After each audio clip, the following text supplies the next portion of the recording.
Hello दोस्तों, आप सभी को मेरा नमस्कार। तो आज के इस वीडियो में हम बिहार बोर्ड क्लास 10th के साइंस का मोस्ट सब्जेक्टिव क्वेश्चन लाए हैं, 2 अंक वाले, जो कि आपके परीक्षा के दृष्टि से बहुत ही महत्वपूर्ण है। यदि आप इस वीडियो को एक बार देख लेते हैं तो क्लास में ही समझ में आ जाएगा, आपको अलग से रटने की आवश्यकता नहीं है। तो वीडियो को स्टार्ट करते हैं। और यदि आप मेरे चैनल से 1 महीना पढ़ लेते हैं तो मेरा गारंटी है कि आपका एग्जाम में 400 प्लस अंक आएगा। तो वीडियो को स्टार्ट करते हैं। तो पहला क्वेश्चन नंबर दिया हुआ है। 1 नंबर क्वेश्चन में विद्युत धारा क्या है, इसका सूत्र एवं एसआई मात्रक लिखना है। तो विद्युत धारा का परिभाषा क्या होगा? आवेश के प्रवाह की दर को विद्युत धारा कहेंगे। मतलब जिस तार में आवेश का प्रवाह हो, धारा का प्रवाह हो, उसी को विद्युत धारा कहेंगे।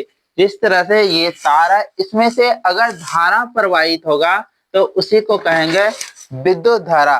तो आवेश के प्रवाह की दर को विद्युत धारा कहते हैं।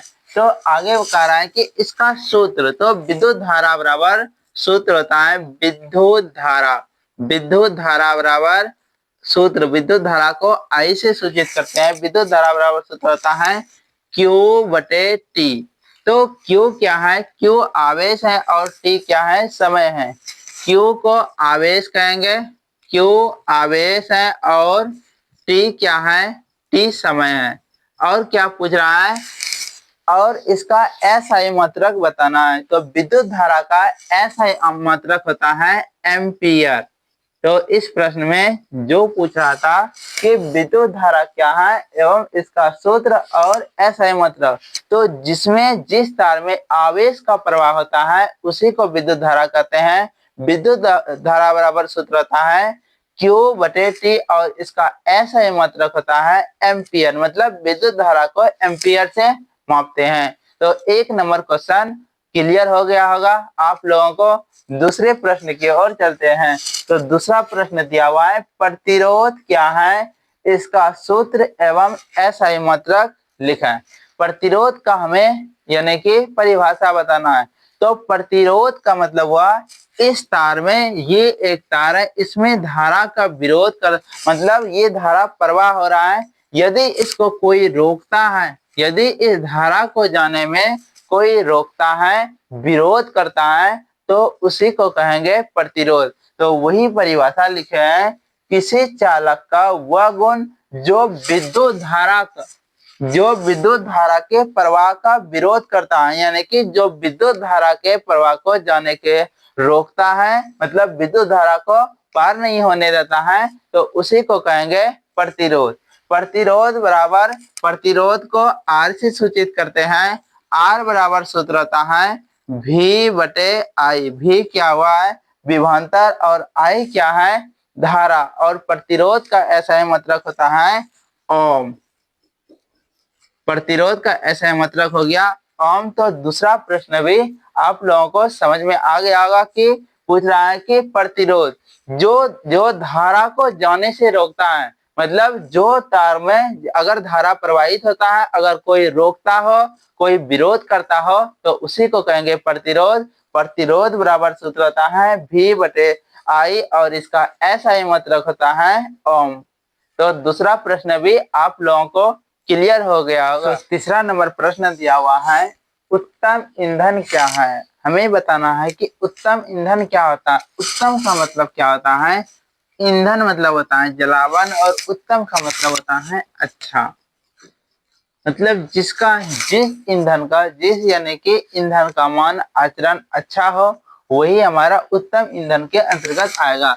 वही लेकिन उत्तम ईंधन वह ईंधन है जिसका ऊष्मीय मान अधिक होता है।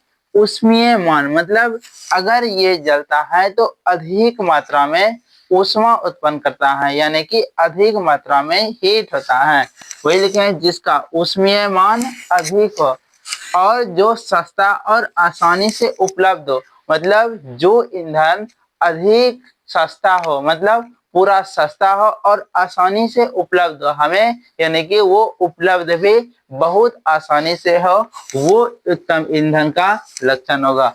और जो जलने पर धुआं उत्पन्न नहीं करे, मतलब जो जलने पर धुआं नहीं दे, वो ऊष्मीयमान के अंतर्गत आएगा। तो ये ऊष्मीयमान आप लोगों को समझ में आ गया। जिसका ऊष्मीयमान मतलब जिसका जो हीट ज्यादा मतलब उसमें पावर ज्यादा हो हीट, उसके बाद जो सस्ता और आसानी से उपलब्ध हो मतलब कम खर्च में ही उपलब्ध हो और वो भी आसानी से, और वो जलने पर धुआं नहीं दे, तो वो हमारा आ जाएगा उत्तम ईंधन। आगे नंबर प्रश्न दिया हुआ है 4 नंबर, हाइड्रोकार्बन क्या है, यह कितने प्रकार के होते हैं। यदि आप क्वेश्चन को एक बार पढ़ें तो क्वेश्चन में ही आंसर छिपा हुआ है। जिसे लिखा हुआ हाइड्रोकार्बन, हाइड्रोकार्बन, हाइड्रो का मतलब हो गया हाइड्रोजन और कार्बन मतलब हो गया कार्बन। तो जो हाइड्रोजन और कार्बन से मिलकर के बनता है उन्हीं को कहेंगे हाइड्रोकार्बन। वही लिखे हैं वैसे यौगिक जो कार्बन और हाइड्रोजन से बने हैं, मतलब जो कार्बन और हाइड्रोजन से मिलकर के बनता है उसी को कहेंगे हाइड्रोकार्बन। तो जैसे यहाँ पर एग्जांपल में दिया हुआ है CH4, मीथेन, एथेन, उसके बाद प्रोपेन, ठीक है। तो इनमें देखते हैं कि हाइड्रोकार्बन यानी कि CH4, सी ये हो गया, सी कार्बन हो गया और H हाइड्रोजन, यहाँ पर C2H6। तो यहाँ दो चीज मिल करके मतलब हाइड्रोजन और कार्बन से जो मिल करके यौगिक बनता है उन्हीं को कहेंगे हाइड्रोकार्बन। और हाइड्रोकार्बन जो है 3 प्रकार के होते हैं, एलिफेटिक हाइड्रोकार्बन, एलिसाइटिक हाइड्रोकार्बन और एरोमेटिक हाइड्रोकार्बन। तो आप लोगों को हाइड्रोकार्बन समझ में आ गया होगा। यदि समझ में आया तो कमेंट बॉक्स में कमेंट करें। अगला प्रश्न 5वां नंबर दिया हुआ है, नाभिकीय संलयन क्या है, हमें नाभिकीय संलयन का परिभाषा बताना है। तो संलयन का यदि आप अर्थ निकाल लेते हैं तो इसका परिभाषा बिना याद किए हुए बता सकते हैं। तो संलयन का मतलब होता है जुड़ना, संलयन का मतलब होता है जुड़ना, यानी कि जब दो छोटे छोटे पत्थर आपस में मिल करके एक बड़े पत्थर का निर्माण करता है तो उसी को हम लोग कहेंगे नाभिकीय संलयन। ठीक है, वह प्रक्रिया जिसमें दो हल्के नाभिक यानी कि दो हल्के नाभिक मिलकर एक भारी नाभिक का निर्माण करता है, यानी कि दो छोटे छोटे पत्थर मिलकर के एक बड़े पत्थर का निर्माण करेगा तो उन्हीं को कहेंगे नाभिकीय संलयन। तो उम्मीद करते हैं ये परिभाषा भी आप लोगों को समझ में आ गया होगा। तो आज के इस वीडियो में इतना ही रहने देते हैं। यदि आप लोगों को ये वीडियो समझ में आ गया तो पसंद आया तो लाइक कमेंट और सब्सक्राइब करें। यदि पसंद नहीं आया तो सब्सक्राइब करने की ज़रूरत नहीं है।